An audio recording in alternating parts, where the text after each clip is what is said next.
Okay, today I'm going to be teaching you how to make apple wine or apple cider. So what you need are these ingredients: 4 liters of clear apple juice. I prefer the Liquid brand. I've just had the best luck with it. You want to look for something that is preservative free, that has got no preservatives. And don't worry about vitamin C and the citric acid, that's fine. And you need a new bottle of water, a 5 liter bottle of water, sugar. In this case I'm using brown sugar, but I've also had very good success with white sugar. In fact, this is the first time I'm using brown sugar, but like I said, use brown sugar. I mean use white sugar, preferably, because that's the one that I've had success with best. Yeast, normal bread yeast works. I've had the best success with this brand, ECP. If you can't find this, you can use any old bread yeast. You're going to need 5 grams of yeast to 4 liters of apple juice.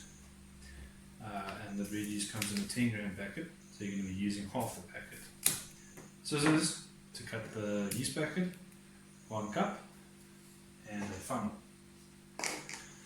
Now you're going to make sure that everything is clean. You've washed your hands with soap and water. Your utensils, the scissors included, are clean and washed properly. Don't worry about the water bottle, it is already sanitized inside, but you just need to you just need to take note of what you're touching, so that you don't cross-contaminate anything, introduce any other bacteria into the cider or the wine that's busy brewing, so that you don't have any off flavors.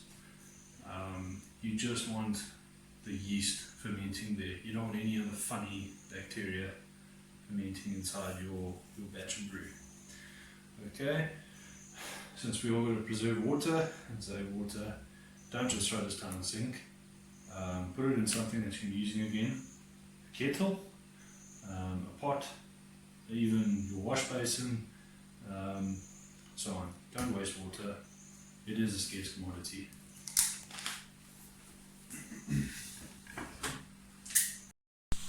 Okay, so after you decanted the water into whatever container, or used it for anything else that you needed to, you can add the sugar first, and then add the juice. It just makes life easier. So when you are touching and handling everything, be very, very aware. I cannot stress sanitization enough and keeping things clean. Don't just take this and put it on an old wet dish towel or something like that. Put it on a clean surface, and like I said, just be aware of anything dirty. What I usually use is a brewing specific sanitizer to sanitize everything. However, soap and water can work. It's not ideal, but it can work. I'm making this video for the average person. Normal brewers have something like this. A carboy. This is just a 1 gallon jug, and you would use a stopper with a water trap inside of it while it's fermenting. Like I said, I'm doing this for the average person that doesn't have this specific equipment. And this is just stuff you can buy in your local grocery shop.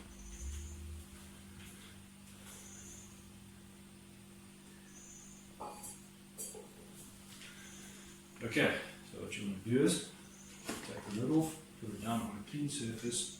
Don't touch the inside of the lid, of the rim, of the bottle, anything like that. You might have picked up something on your fingers.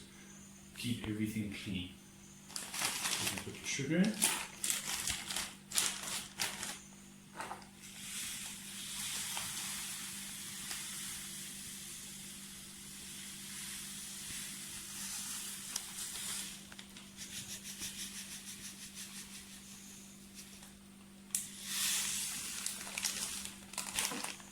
Use your funnel.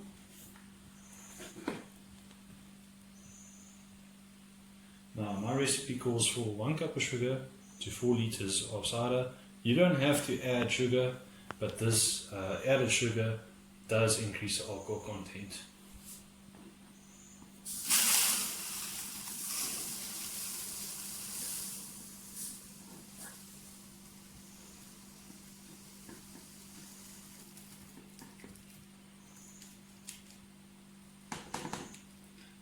Okay. Now we have the juice.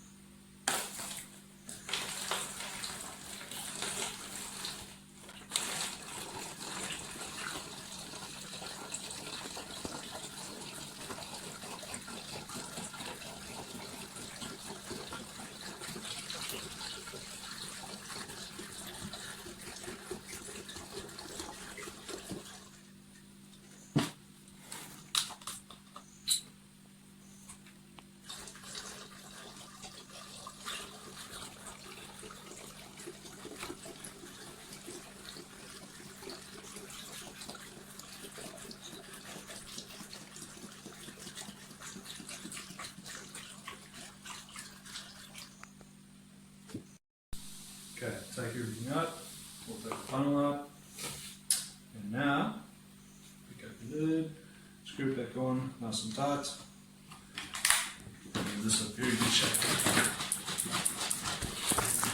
What you're doing, you're trying to dissolve the sugar inside the juice.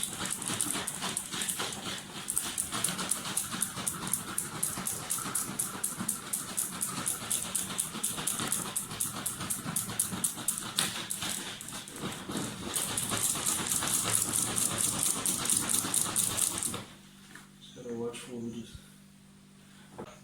all the sugar seems to be dissolved. Now you add your yeast. Like I said, bread yeast usually comes in a 10 gram packet. You want to use 5 grams to 4 liters. The ratio is about 1 gram of yeast to 1 liter of liquid. But I'm going to try and keep it easier. Half a packet is 5 grams. Now you can get brewing specific yeast, champagne yeast, and all sorts of yeasts. Now those aren't always readily available, so bread yeast works fine. Some people say that bread yeast gives an off flavour. I haven't really found that to be the case. Maybe if you use too much yeast, sure. It's obviously not the best stuff to use, but it doesn't taste terrible.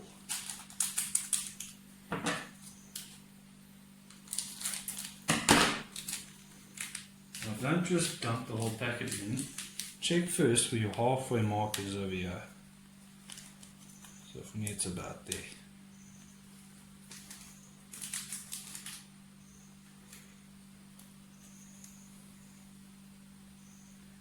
Be gentle with this, don't just dump it all in, otherwise you're going to create a big mess.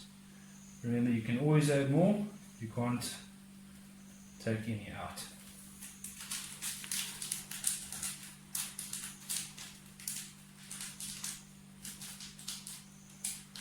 That seems to be about right. Okay, now what you have to do, close the lid tightly.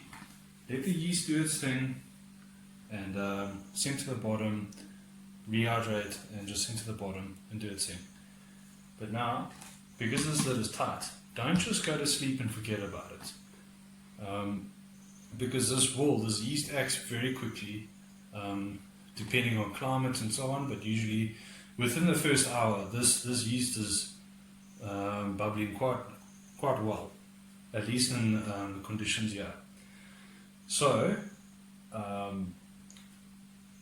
check it about every half an hour or so. Press the bottle and just check the pressure. If it's rock hard, you gotta let some air out by just twisting the cap. But don't just twist it completely off.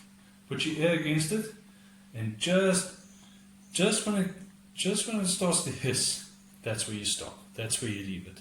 But for now, it's got to build up the pressure, so you got to keep the lid tight and come back check it every half an hour or so, and once you're happy with it building up pressure, loosen the lid a little bit.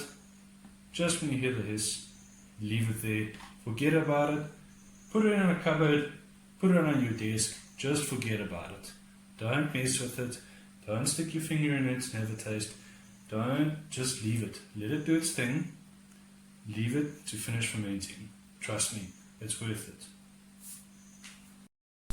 Okay guys, so it's been about an hour now, and this bottle is feeling quite hard. So that's obviously the pressure that's been building up from the yeast fermenting or eating up the sugars, producing carbon dioxide. Now usually the yeast hydrates and falls to the bottom, but here it stayed on the surface for some reason. It's probably the bubbles that have kept it afloat, but it will eventually drop down to the bottom. As you can see here, some have dropped down to the bottom. So now the reason why I used a 5 litre container and 4 litres of juice is that you need a little bit of headspace, so that there's space for fermentation to occur, and there's space for the CO2 to build up. If I had to fill it up to the brim, then it would really not be a good idea. It would not end up in a good result. It would probably blow the top off and also fizz out, and it would just create a big mess. So when doing this, leave a bit of headspace here. I would say not more than, or leaving at least 500 mils of headspace here. So you have left a liter, which is fine. But anyway, now that it's built up a bit of pressure here, you gotta release that pressure and keep it at that point, so that during fermentation the CO2 escapes as fermentation goes on, and you don't have to think about burping it all the time. And so the thing is, the reason why you don't want to just take the top off now is that you don't want any outside air coming into the brewing batch now, which could cause contamination and infection, and then give off all flavors and potentially making it an undrinkable brew. But you want enough air, enough CO2 being released out here that it doesn't increase in pressure too much to blow the top off. So the CO2 releasing coming out of here is enough to push all the outside air away from it, so that none goes into the bottle, causing an infection. So the way to do this is just to loosen the lid until you hear a hiss, as I mentioned before, and just leave it there for the moment.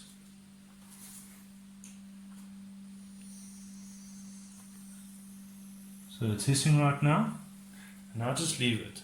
You can come back every now and then and just check it again. It would be ideal to do this in the morning, so that during the day, or when you have time, during the day, you can just keep on checking on it to make sure it's not building up too much pressure. If it's building up too much pressure, loosen the lid a little bit more, yeah, that's about it. You don't want it to be too soft though. You don't want the bottle to be too soft if you press it in, because you need that positive pressure inside to keep the outside air out. So put this bottle away from any direct sunlight. The UV rays would kill the yeast. Put it in a cupboard. Put it in a dark area that's not too warm, and just forget about it. Don't taste it. Don't put some in a glass. Don't open up the lid and smell it.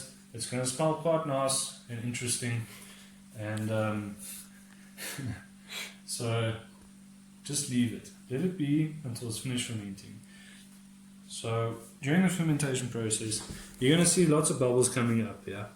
Now, the time to know when it stopped fermenting is when you don't see any more bubbles coming up.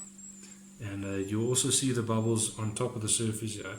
If there are no more bubbles, then it's finished fermenting.